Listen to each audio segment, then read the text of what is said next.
کوم دا زمونږ مذهب اسلام دی دا هغه مذهب دی کوم چې آدم علیه السلام نه نبی صلی الله علیه وسلم ته راغلی و.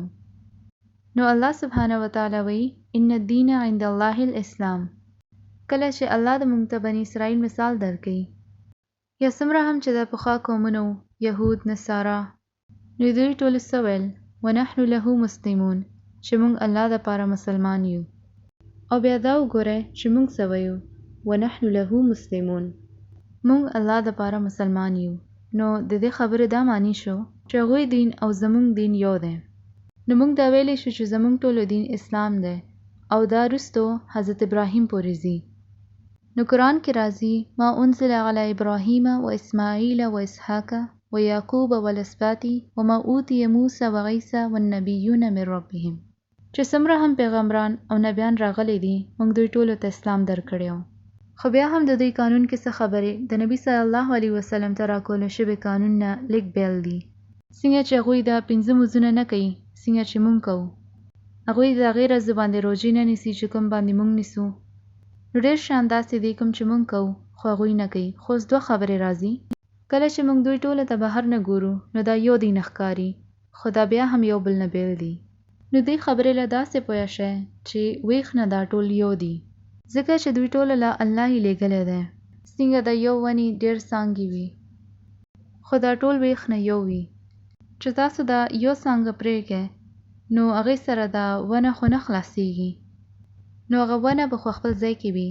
نو هغې له تاسو څنګه خلاصولی شئ کله چې د هغې له ویښ نه وباسئ. نو څه اصولونه او څه خبرې به داسې وي کوم چې تاسو ته د ټولو مذهبونو کې به یو شان ښکاري. نو یو مثال در کوم څنګه چې تاسو یو ونې نه څه میوه شو کوئ که هغه یو قسم وي که هغه بل قسم وي که هغه څه هم قسم وي نو هغه بیا هم خو د یوې ونې نه پیدا شوي دي ځکه چې هغوی ټولو ویښ یو دی. نو دا مسله کوم ځای کې راځي کله چې خلک هغوی میوه ته وګوري نو وایي چې دا یو بل نه بیل دي او د دې رنګ داسې دی او هغې رنګ داسې دی او بیا وایي چې دا یو نه دي دا زوړ دی دا نوی دی او بس دې خبرو باندې جنګېږي. او کوم چې دا پوهېدو خبره ده هغه دا ده چې دا ټول شیان یو ځای ته ځي. نو هغه کوم شیان دي کوم چې الله هر دین کې ایښي دي چې هغوی له موږ داسې اسان الفاظ کې بیان کوو نو هغه څه داسې دي. رښتیا خبره وکړئ الله ته مننه وکړئ او الله سره تعلق وساتئ او خلکو سره هم ښه پیښیږئ.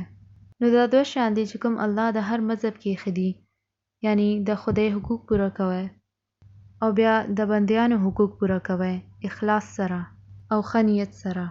نو یعنی څومره هم الله د نبیان او پیغمبران لیږلي وو هغوی د پیغام کې دا ټولې خبرې وي چې د خپلانو سره ښه پیښیږئ ماشومانو سره ښه پیښیږئ چاته دوکه مه ورکوئ او خپل د مور پلار سره ښه تعلق ساتئ.